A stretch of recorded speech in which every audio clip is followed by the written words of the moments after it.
eu gosto muito de falar no microfone, não, tem 5 anos que eu me aposentei e eu larguei também o microfone, né? Eu era professora. Se vocês conseguirem escutar, eu posso falar sem o microfone? Conseguem escutar? Sim. Sim. Então,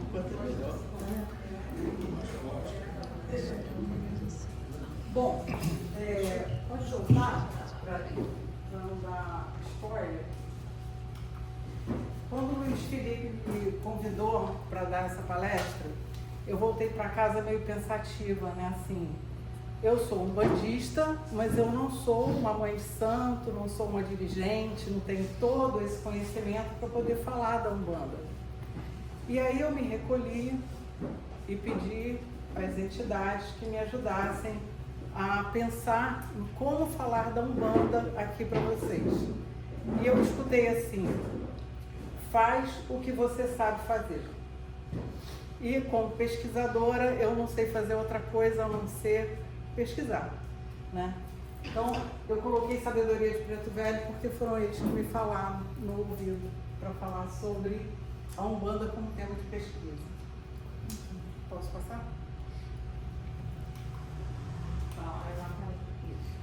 E aí eu fiz o seguinte, eu coloquei somente a palavra Umbanda no banco de teses e dissertações da plataforma Sucupira. O que é essa plataforma?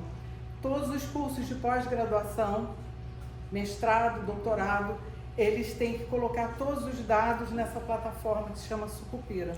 Então ali você consegue encontrar teses e dissertações. E você tem busca e busca avançada. Eu poderia ter colocado Umbanda Saúde, Umbanda Espiritualidade, mas eu queria entender o que a academia sabia sobre a Umbanda. Então eu coloquei só a palavra Umbanda. E eu tive uma grata surpresa de encontrar 676 trabalhos. Eu vou chamar de trabalho tudo que for tese e dissertação, tá? Para resumir. 676 trabalhos entre 88 e 2025. Mas me chamou a atenção que 139 trabalhos num período de 23 anos, de 88 a 2009. E depois, 537 de 2010 a 2025. Aí, como aquilo me chamou a atenção, eu fui procurar saber o que tinha acontecido, né, para mudar esse panorama, né? Então, a Constituição de 88, até porque os cursos de pós-graduação, eles existem antes de 88, né? Então, a Constituição de 88, no artigo 5º, ele garante a liberdade religiosa. Então, o primeiro trabalho, 88. E aí, depois veio, em 2010, instituído o Estatuto da Igualdade Racial, com medidas de proteção contra o preconceito, principalmente a religiões de matriz africana. Então, eu entendi que as pessoas começaram a se sentir mais à vontade de pesquisar na área e de falar sobre isso. E eu não falo só quem está pesquisando, mas quem está orientando também. Porque o sistema acadêmico é um sistema que a gente tem que ter verba para a bolsa e você tem dificuldade de encontrar nesses projetos, né, a abertura para você trabalhar esse tema conseguindo verba para essas pesquisas. Então, eu resolvi fazer uma outra busca só nos programas de pós-graduação do Rio de Janeiro, porque isso é o panorama Brasil. Agora, se você for fazer uma comparação entre esses trabalhos com o tema de educação, são 200 mil, né? Mas são poucos, mas foram muito interessantes os que eu descobri. Então, eu delimitei um período também de 2010 a 2025 que também tem uma outra questão. Os trabalhos estão disponíveis na plataforma. Antes disso não era obrigatório, ou eu estava em papel, não estava escaneado, né? Então eu peguei de 2010 a 2025, eu encontrei 79 trabalhos. E aí eu fui buscar o dado também do IBGE, porque eu queria entender. E aí eu achei muito interessante que o IBGE de 2010 era 0,3%. Aparecia uma estabilidade com os anos anteriores. 2010, 0,3%, uma manutenção desse percentual. E aí 2022 tem um salto expressivo. E aí as pessoas podem até entender que o espiritismo diminuiu. Não, na verdade, as pessoas elas se declaravam católicas ou espíritas e não tinham coragem de se declarar umbandistas. E esse panorama muda no censo de 2022. E aí um outro dado que eu peguei interessante também é a maior concentração de umbandistas e candomblecistas é no Rio Grande do Sul, que eu acho que para vocês também deve ser uma novidade, né? Não é? E eu queria, de repente, a gente fazer uma troca, porque eu acho que mais interessante do que eu ficar falando, vocês conversarem comigo um pouco, né? Então, uma redução do estigma e uma migração interna entre os espíritas e os umbandistas e candomblecistas. E aí, quando eu sigo nesse processo, deixa eu explicar um pouco o que eu fiz, né? Eu, quando dava aula no UFJF, eu ganhei esse livro de um aluno, amigo dessa aluna que você comentou.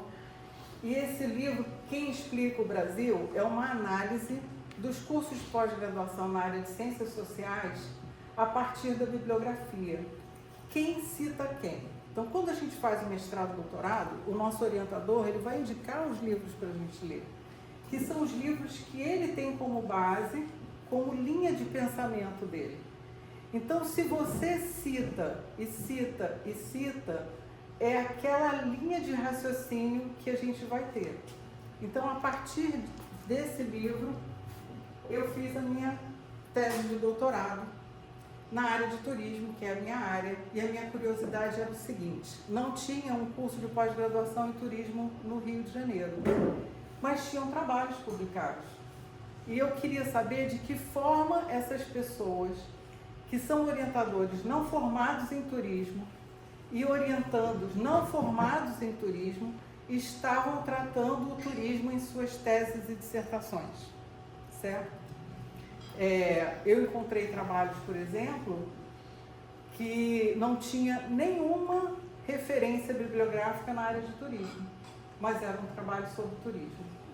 E aí, nessa pesquisa que eu fiz sobre Umbanda, a minha curiosidade era a seguinte: o que essas pessoas estão pesquisando sobre a Umbanda e de que forma elas estão tratando a Umbanda em seus trabalhos, né? Então, para isso, eu estou falando passo a passo para vocês, que eu fui descobrindo isso nesses dias, né? Eu tinha que definir para mim o que eu considerava como Umbanda, a forma como deveria ser descrita e a relação saúde e doença, porque a Umbanda é cuidado. Então, eu defini isso. Então, para explicar para quem não conhece a Umbanda é um mix, vamos dizer assim, da mitologia Yorubá. E aí eu vou perguntar uma coisa para vocês, só levantar a mão. Quem sabe o nome da deusa do amor na mitologia grega? Só levantar a mão. Né? Vênus é a Afrodite. Afrodite. Agora eu pergunto para vocês, quem é o orixá do ferro e da tecnologia da mitologia urbana? Xangô. Ferro.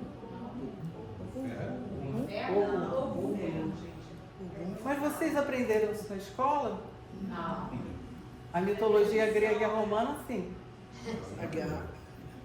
Então, é Ogum.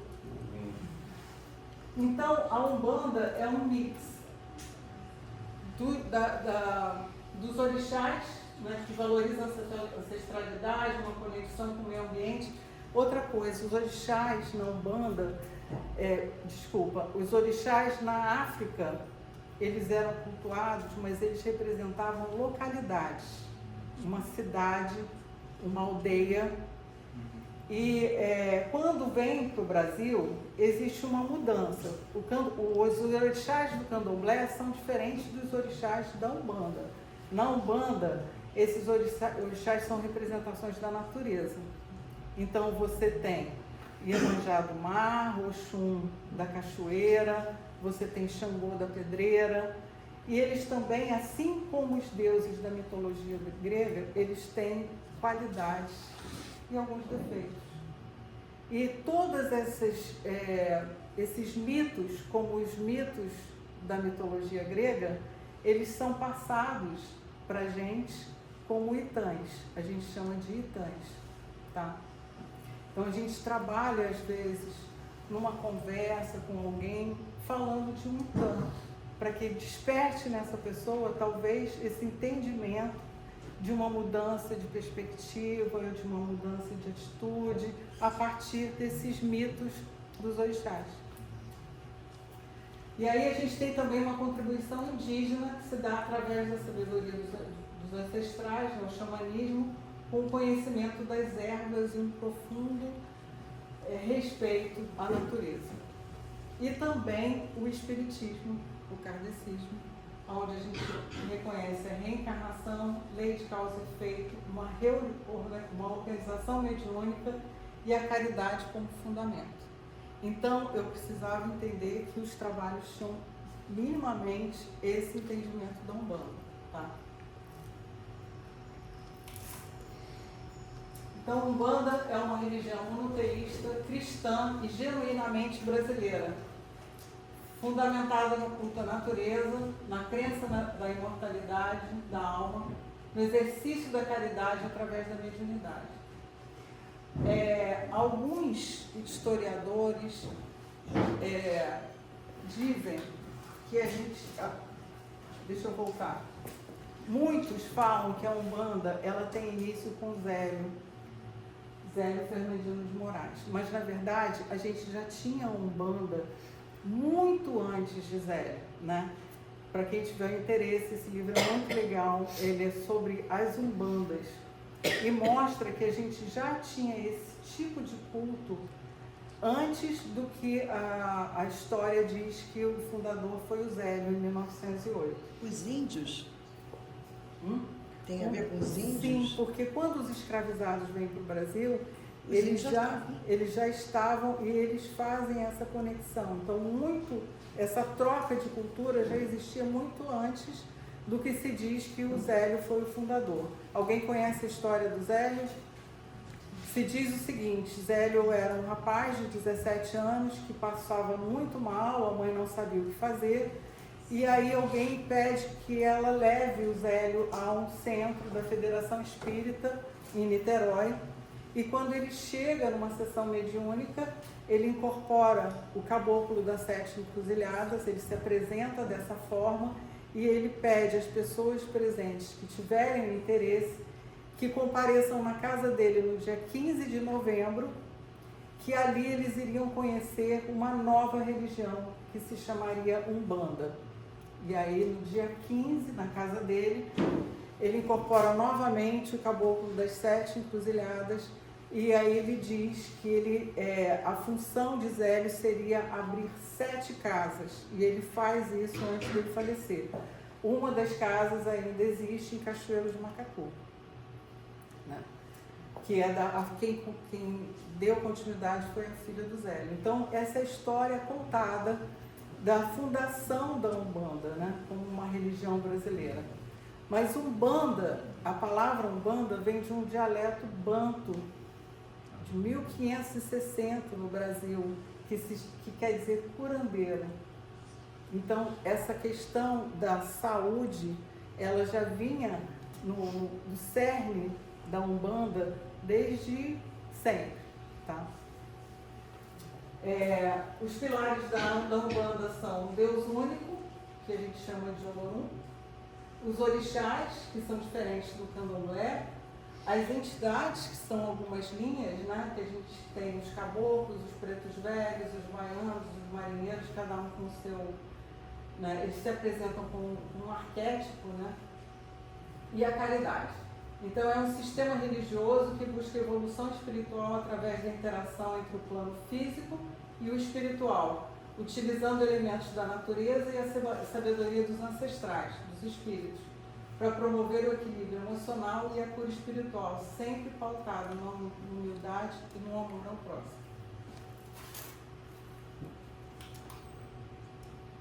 Aqui eu coloquei uma lista dos orixás, né? A gente tem Oxalá, Yansan, Oxóssi, Nanã, Obaluaê, Xangô, Oxum, Oru e Iemanjá. Na África, eles chegam a cultuar cento e tantos orixás. É muito diferente do que a gente tem aqui.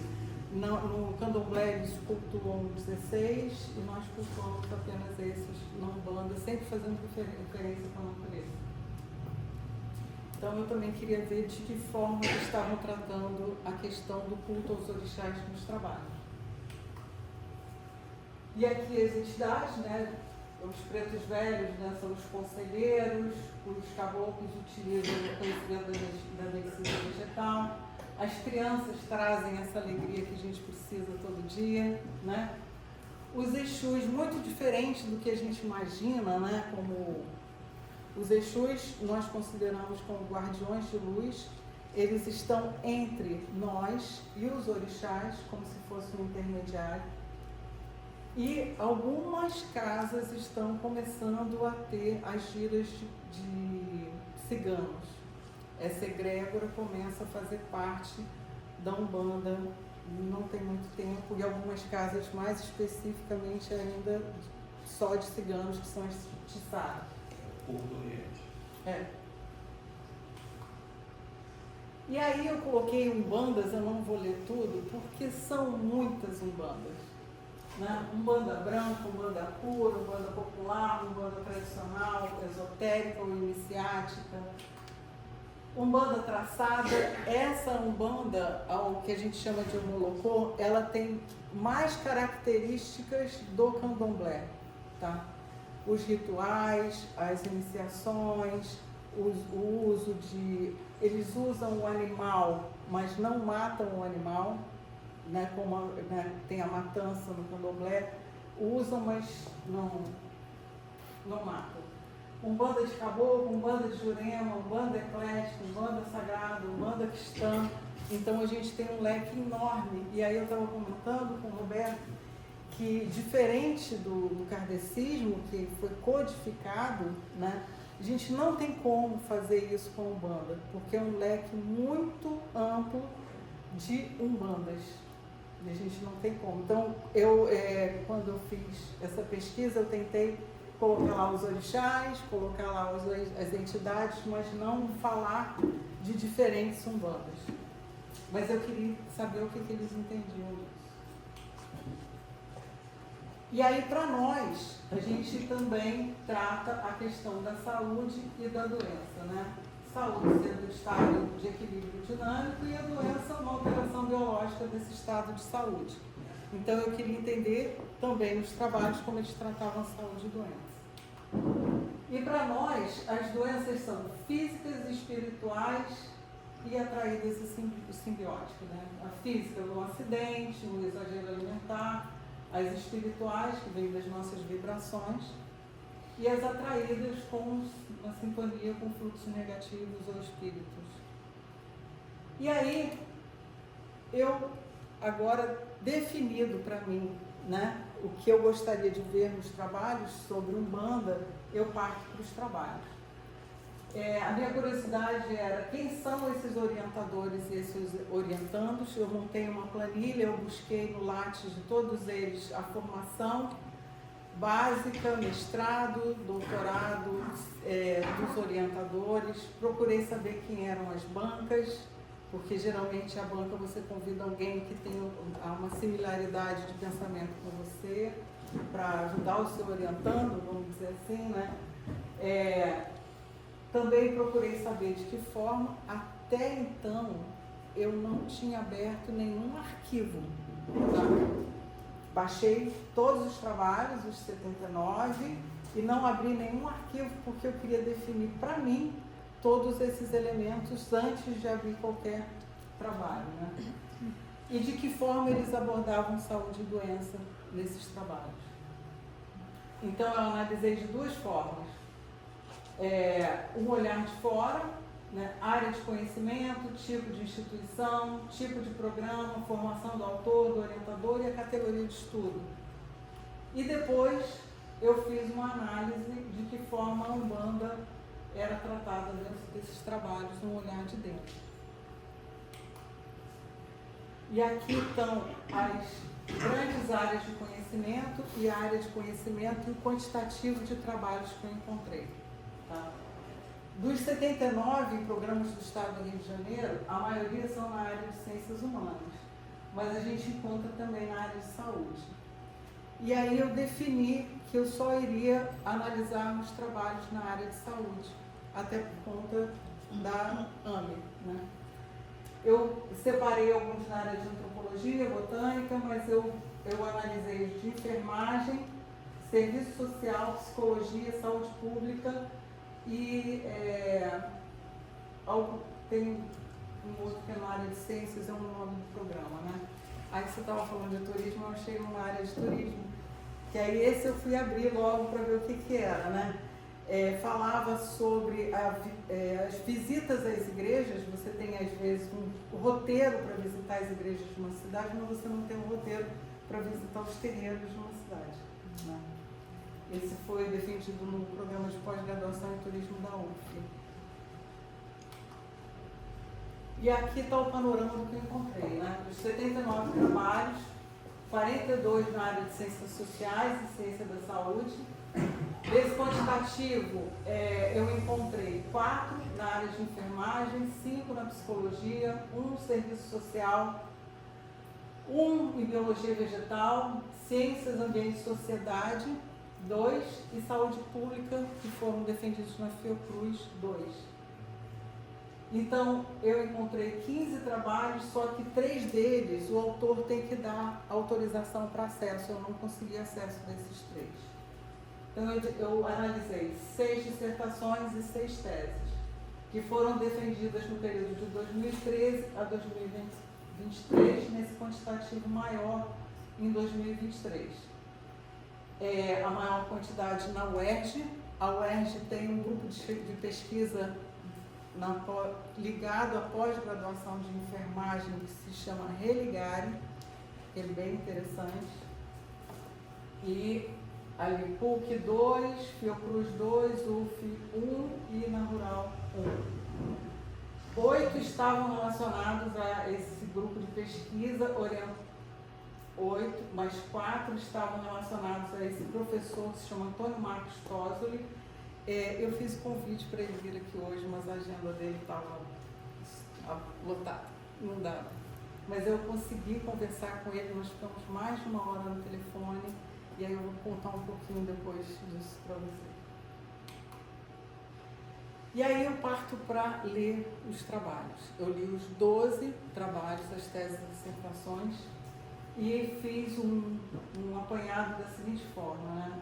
Na área de enfermagem, vocês podem ver que a maioria eles usam a teoria das representações sociais, que é da área de antropologia. Na antropologia e na sociologia, existe uma linha de pesquisa específica da antropologia da saúde e sociologia da saúde.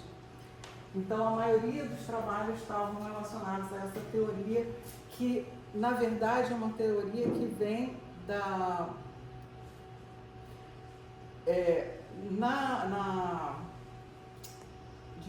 nas ciências sociais é uma teoria de Foucault, e na área de psicologia é uma teoria de Moscovitch.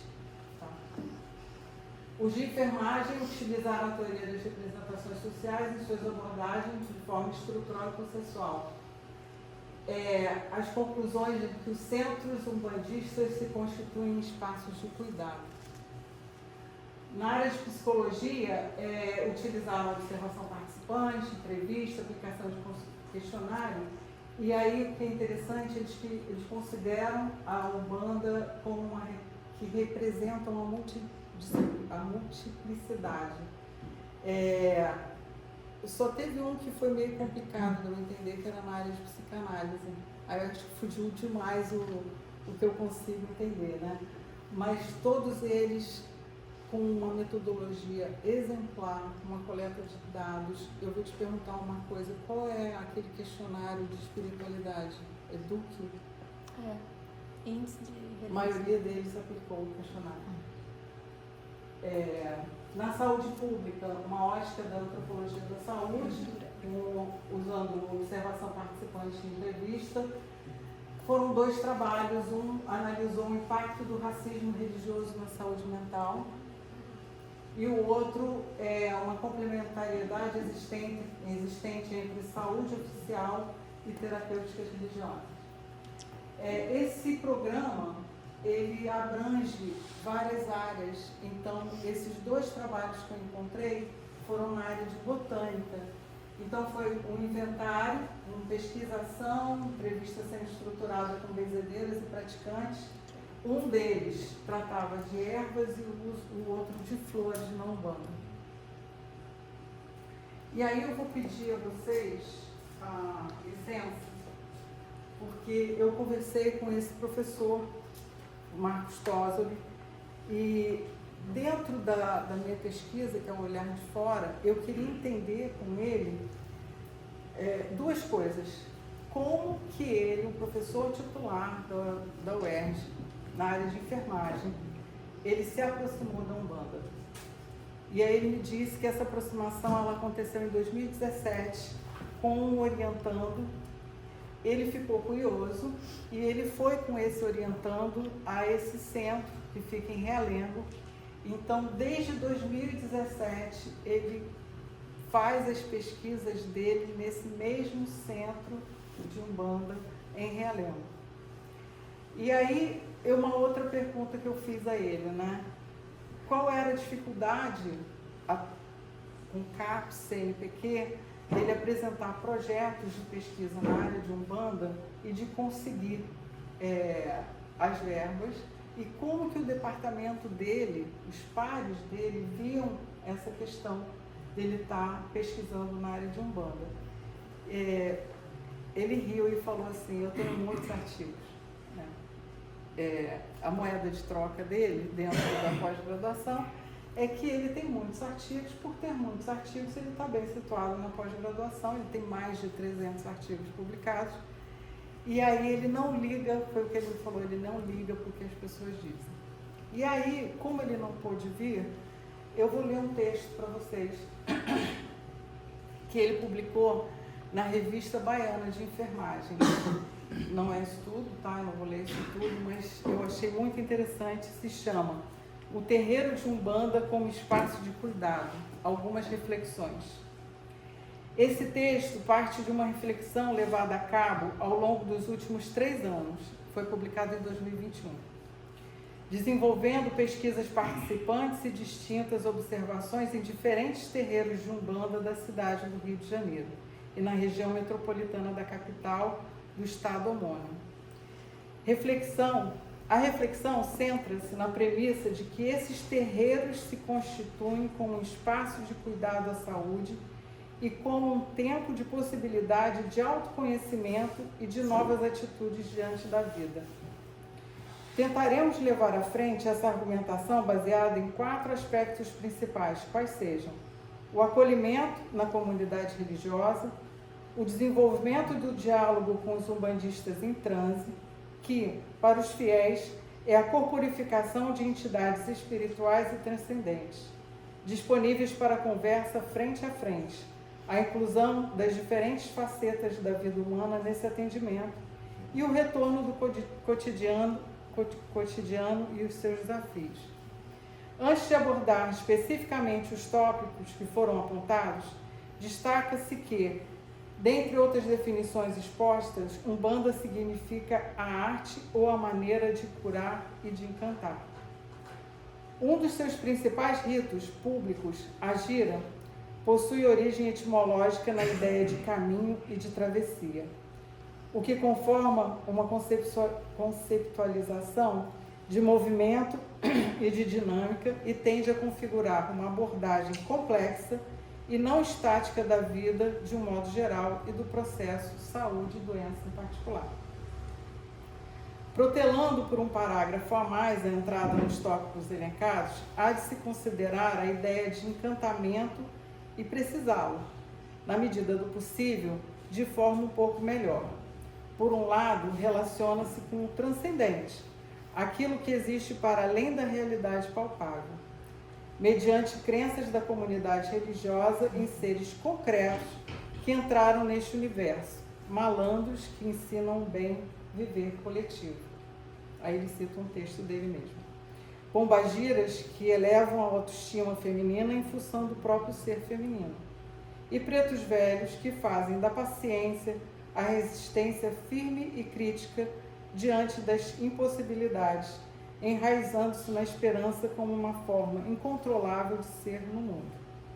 Por outro lado, isso possibilita o encantamento da vida em seus paradoxos, em suas contradições e até mesmo em suas limitações, gerando perspectivas de futuro, mas com essa totalidade da existência, de modo integrado e integrativo.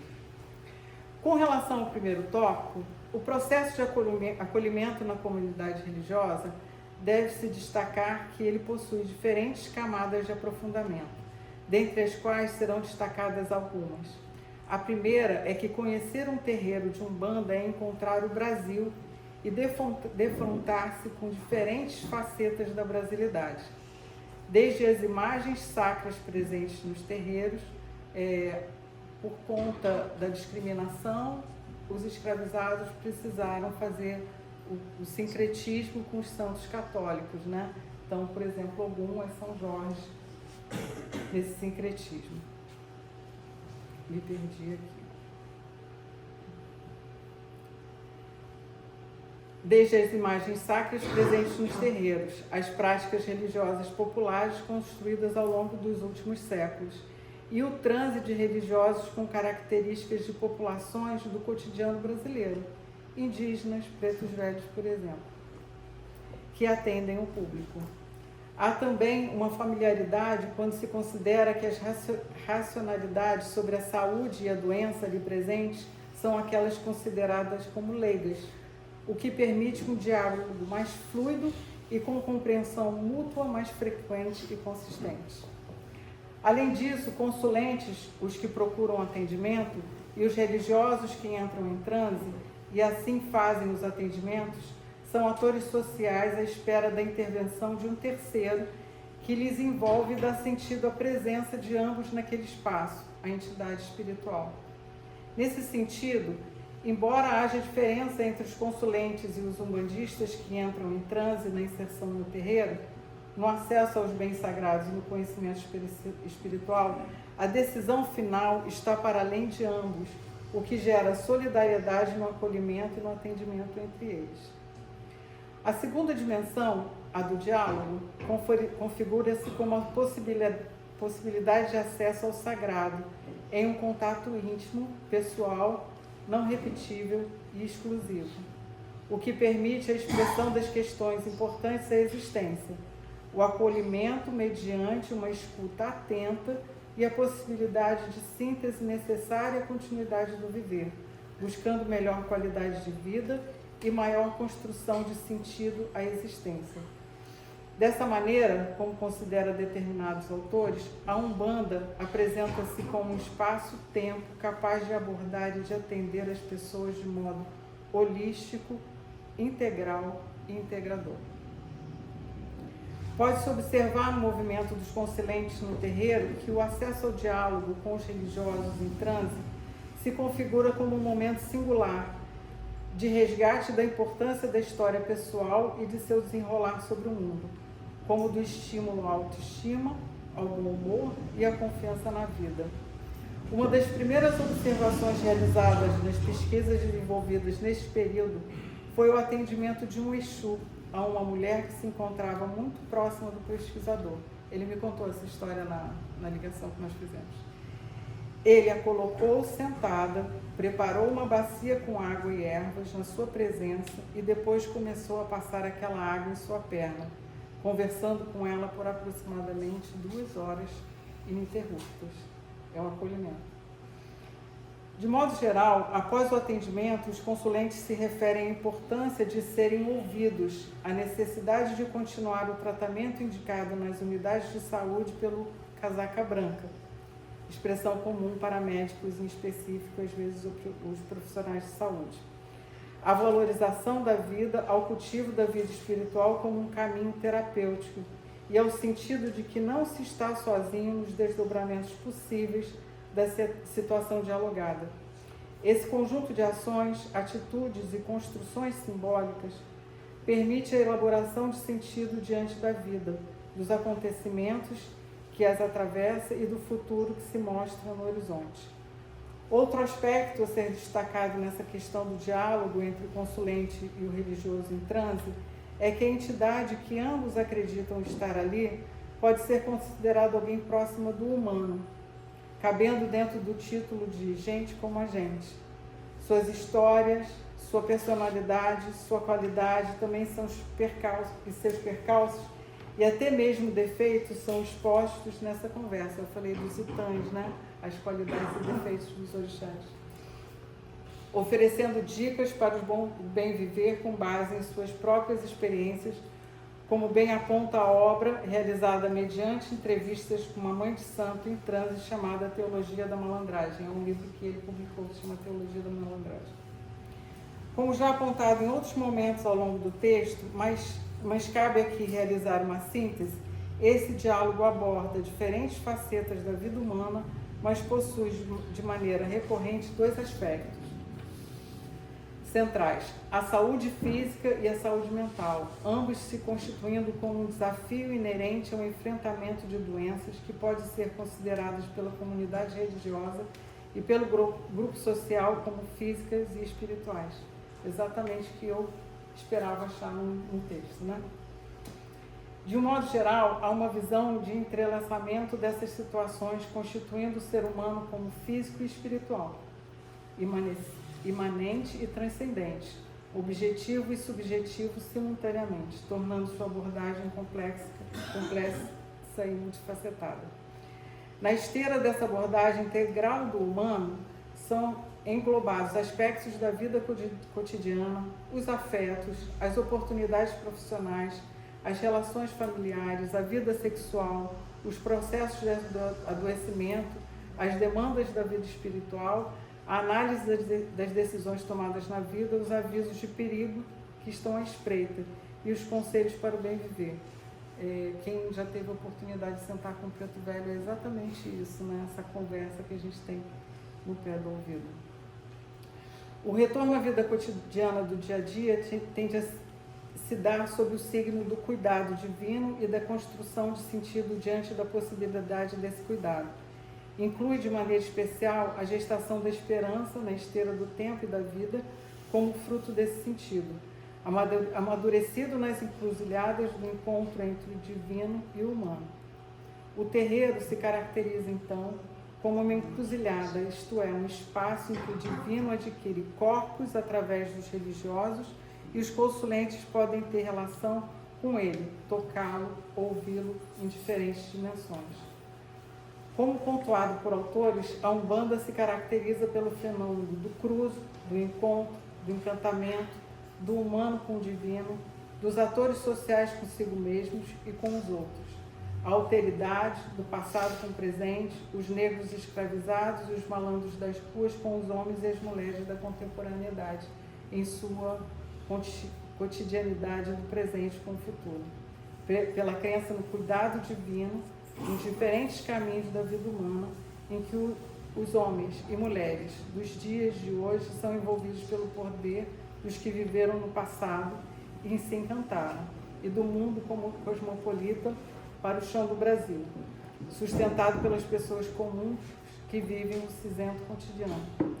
Por isso, ao fim dessa argumentação, reforça-se a ideia inicial de que os terreiros se constituem como um espaço de cuidado à saúde e como um tempo de possibilidade de autoconhecimento e de novas atitudes diante da vida, em função do sentido que se constrói coletivamente e que se acredita, ao menos, para a multidão de pessoas que passam por esse complexo espaço-tempo chamado terreiro, profundamente marcado pelo divino. Nele há dores, velas, abraços, escuta, conhecimento, manutenção de uma sabedoria específica, flores e seres humanos se constituindo como tais e reconstruindo suas vidas diante das impossibilidades da existência e da característica ontológica da limitação da morte e da morte que nos é própria. Então ele traduziu exatamente o que é cuidado num terreiro de Umbanda. É isso, é a possibilidade de você estar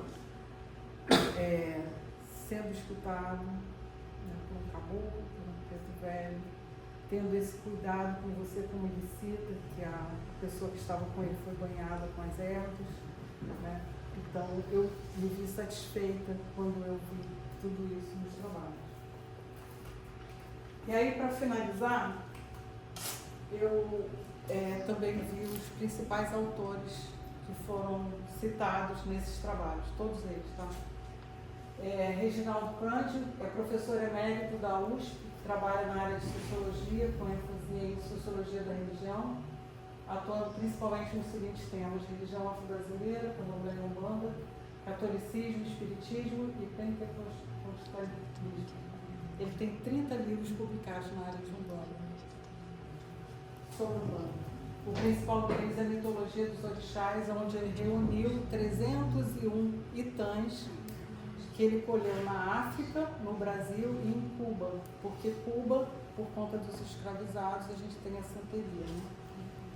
Patrícia Birman é professora titular de antropologia na UERJ, especializou-se no domínio dos estudos sobre religião, no espaço público. A principal obra é O que é Umbanda, foi publicada em 83, quando ela defendeu a dissertação de mestrado dela, orientada por Roberto D'Amato. Renato Ortiz, da Unicamp, ele foi orientado por Edgar Morin no mestrado e Bastide no doutorado, e esse sobre Umbanda, ambos os mestrado e doutorado na França, e a principal obra dele é A Morte Branca do Feiticeiro Negro, publicada em 78. E Ivone, ela é professora emérita da UFRJ. A principal obra dela é Guerra dos Orixás, que também foi fruto da dissertação de mestrado dela na antropologia da UFRJ. Obrigada.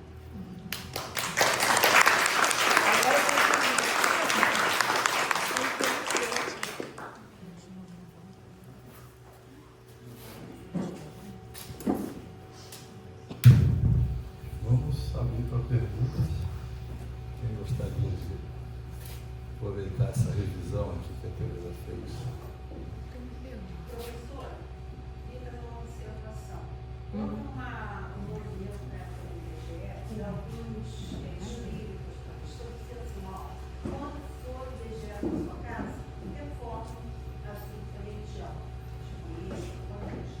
Aí veio o rapaz do IBGE. Aí eu respondi, religião. Cadê a religião? Ele não. É 2020. Ele não fez Perguntou. sobre religião. Eu insisti para Deus porque está havendo um movimento se identificar na população para estimular também, colocar como extrato que existe, que é atuante, que está fazendo, entendeu? Não conseguimos. Não, é interessante, porque o último censo de 2022, a gente estava num período pós-pandemia, foi bem complicado, as pessoas não queriam receber os agentes do IBGE em casa, né, que estavam fazendo o censo. Eles tiveram que fazer, Eles tiveram que fazer várias campanhas pedindo que as pessoas recebessem esses agentes do IBGE. Estava todo mundo com medo, né? Então acho que foi, vamos esperar o próximo para ver o que acontece, né? Achei muito interessante as inúmeras categorias de Umbanda. Para mim foi uma surpresa pelo meu desconhecimento, e fiquei me perguntando se as casas elas se auto-reconhecem ou elas sobre estarem nessa categoria ou é algo que é feito pelos estudiosos, né? Ou se as casas se colocam ou se posicionam dentro daquelas categorias ali. Porque até onde eu conhecia era uma casa de umbanda apenas, não sabia que tinham essas diversas categorias, né? Aí eu queria saber um pouquinho disso. No meu caso, por exemplo, eu comecei num terreiro de umbanda ou molocô. Eu também não sabia. Para mim, umbanda era umbanda e não tinha toda essa diferença. Mas quando eu entrei nessa casa, e fazem 13 anos agora, nessa semana, eu entrei numa festa de preto e velho. A minha mãe santo, professora titular da UFRJ, lá, e era um centro de umbanda ou molocô. Lá eu fiquei 4 anos. Depois eu passei para um outro centro. Eu vou pedir ajuda aos universitários. Como que se denomina? Umbanda Sagrada. É Umbanda Sagrada. E aí eu fiquei 8 anos nesse centro de Umbanda Sagrada. É uma umbanda também iniciática, porque você tem todo esse processo de rituais de 1 ano, 2 anos, 3 anos, que vai por aí, né? E hoje eu estou numa casa que é uma umbanda esotérica, com mais ou menos 300 médiuns trabalhando. A diferença, sim, a diferença, por exemplo, essa casa não se toca tabaco, só canta, né? Eu acho que você também pode falar que tem outras, né? Você pode ter lugares que tocam tabaco, que não tocam tabaco, várias, como eu coloquei ali, várias umbandas.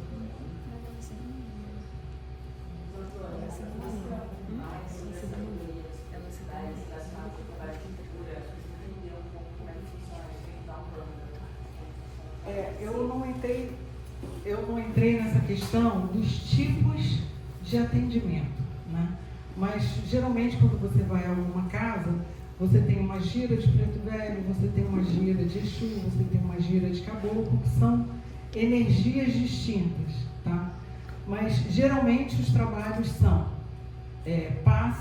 um passe mais de limpeza, você tem atendimento de cura, você tem um passe de descarga, esse que eu estou, tem uma sala só de xamanismo, que também é um passe, né? Desobsessão. Então depende da casa, como são várias umbandas, a casa é que vai determinar de que forma ela vai trabalhar.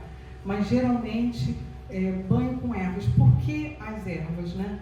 Assim como a gente dá um passe energético, a gente está emanando essa energia para a pessoa, as plantas, as ervas, as flores e os cereais, eles também têm energia. E a gente aprende a manipular essa energia, a trazer o melhor daquela energia, daquele elemento, né, da natureza.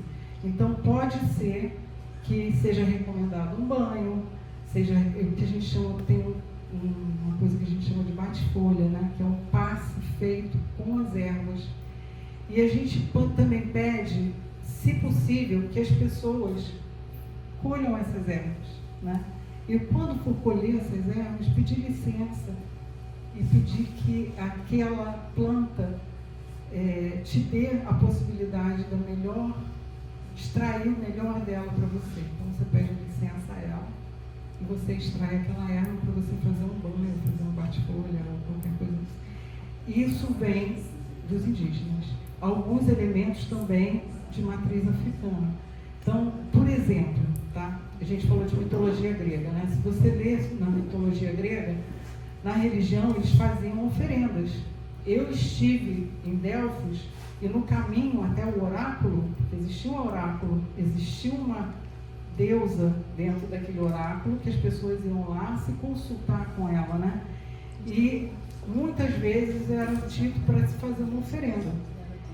E no caminho até Delfos tem várias casinhas onde você podia colocar a oferenda para os diferentes deuses, né? Vamos dizer assim. E na religião grega, eles faziam sacrifício animal. Então, respondi? Acho que sim. Quem mais quer perguntar? Temos mais 5 minutos. Não, só fazer um comentário aqui. A Federação Espírita Brasileira tem feito um trabalho muito significativo, né? E eu tenho gostado muito da nova abordagem deles. E uma delas, eles também estão trabalhando com rede social, respondendo a pergunta: você pode ser espírita e ter outra religião? E a resposta vinda da Federação, né? Isso é muito significativo, que é um posicionamento, é muito natural isso. Porque até para uma ordem histórica, antes de ter o espiritismo, tinha o catolicismo. Então, um pesquisador, o Everton Maraldi, eles publicaram, junto com o Ronald Fisher, que já deu palestra aqui, um artigo recentemente. Eles têm pesquisado um pouco sobre o perfil. E o Everton, que é um pesquisador de ciência da religião, fez um trabalho muito significativo, atualmente também é pesquisador do IDOR. Ele trabalhou, já pesquisa no terreiro de Umbanda há um tempo, e outros espaços, né? Espíritas, espiritualistas, pentecostais, neopentecostais, que são muitas as religiões, né? Enfim, que tem essa questão da mediunidade, ou um outro nome similar, né? Então, os evangélicos, por exemplo, não chamam mediunidade, chamam, como que a gente fala? Revelações. Então, assim, o pesquisador tem que ter esse cuidado, porque, né? Então, a gente sabe o cuidado que tem que ter. Mas ele entrevistou uma mãe de santo, chefe de terreiro, e quando perguntou qual a religião dela, católica. Então a gente não tem a mínima ideia do que é a dimensão cognitiva da crença. E é muito comum, se a gente começar a entrar nos espaços religiosos e perguntar qual é a religião das pessoas, a gente vai se espantar. Porque você pode se sentir muito bem num lugar e a sua dimensão da crença não ser, às vezes, o espiritismo, por exemplo, né? Então, e eu achei muito interessante esse posicionamento da Federação, que pacifica as almas, né? E eu queria saber a tua opinião sobre isso. Eu não sei nem o que falar para você já falou tudo. Mas é exatamente isso, assim, eu me sinto bem em vários lugares. Mas eu sei que eu tenho uma missão, um trabalho espiritual com as minhas entidades da Umbanda. Então eu posso muito bem estar aqui, como eu já participei 1 ano aqui, mas eu sei que as minhas entidades de trabalho são essas, e muitas vezes eu sinto falta, necessidade de trabalhar com eles. Então por isso que esse ano eu estou trabalhando com eles lá nesse outro lugar. E aí você lembrou uma coisa, o livro da doutora Marlene, ela fala sobre o curador. E aí, quem aqui já viu um preto velho baforando um cachimbo?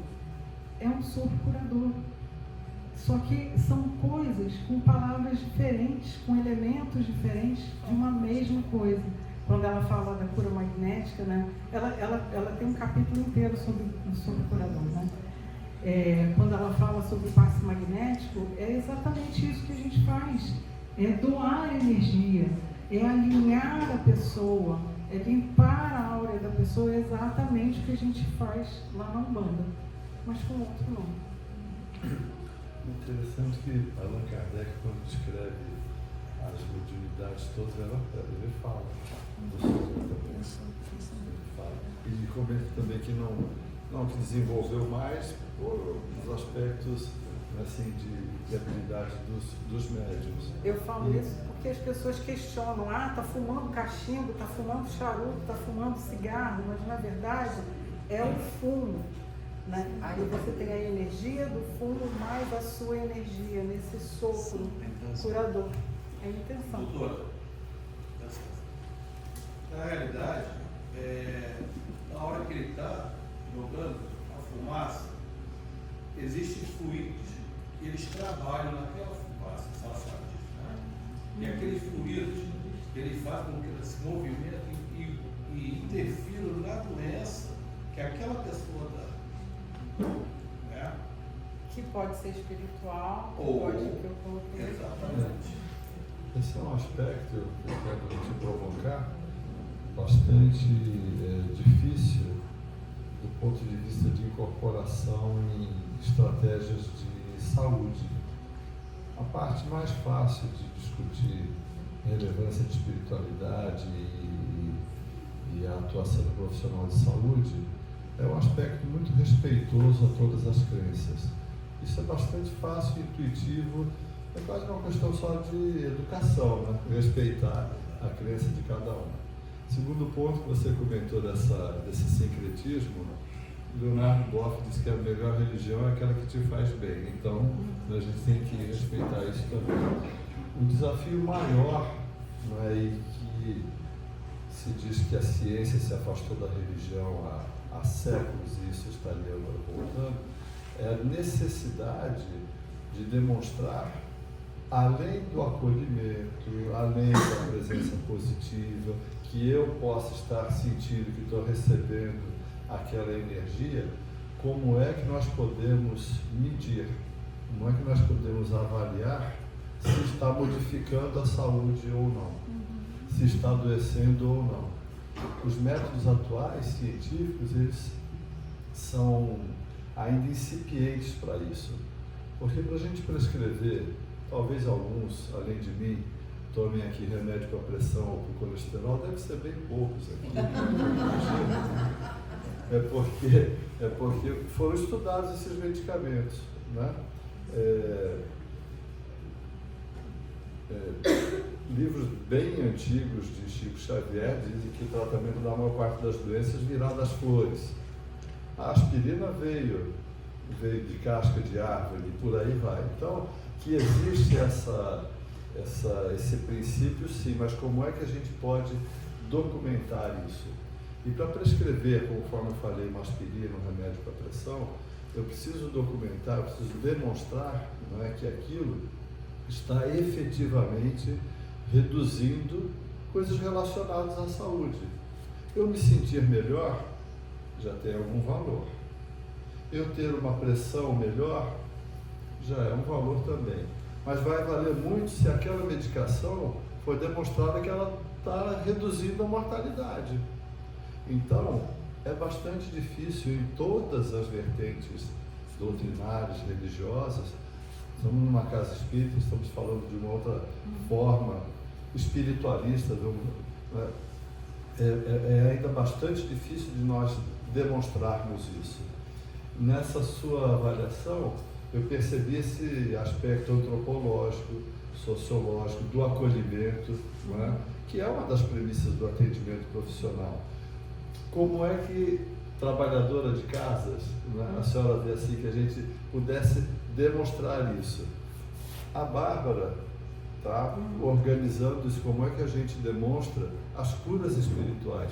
Não é fácil, né, Bárbara, do que você está observando, não é? Você ter uma doença identificada, documentada, que recebe um tratamento espiritual e mostrar que aquela cura aconteceu, não é, pela intervenção espiritual. Bom, eu sou turismóloga, engenheira. Então, mas eu posso dizer... A senhora é um doidista, vai responder como um doidista. Não, eu posso dizer que 2 trabalhos desses, eu vou deixar todos os trabalhos com a Bárbara para botar no drive. 2 tratavam disso. Mas eu, como não é a minha área, eu não sei dizer se é a forma correta, se não é, porque eles fazem essa avaliação com as pessoas que tiveram, eles falam para não sair do casaca branca, né? Mas tiveram tratamento e elas avaliam. Então eu não sei de que forma eles fizeram isso, mas 2 teses orientadas pelo Marcos Tossoli tiveram uma análise desse tipo, né?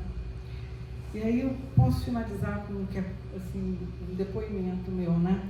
Eu estava no período de doutorado, que a gente sabe que enlouquece qualquer um, né? Eu tinha que finalizar em março, era fevereiro, eu não conseguia. Eu comecei a passar muito mal de ansiedade. Eu cheguei a ficar 3 dias sem dormir, sem comer.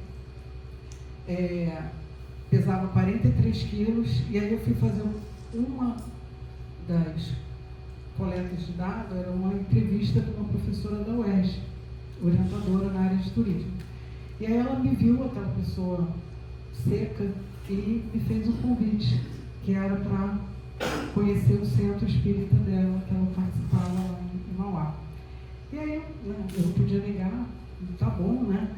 Foi lá me buscar, me levou, eu tenho que ir, né? E aí naquele dia eu me senti muito bem. Mas ainda estava sem comer e sem dormir.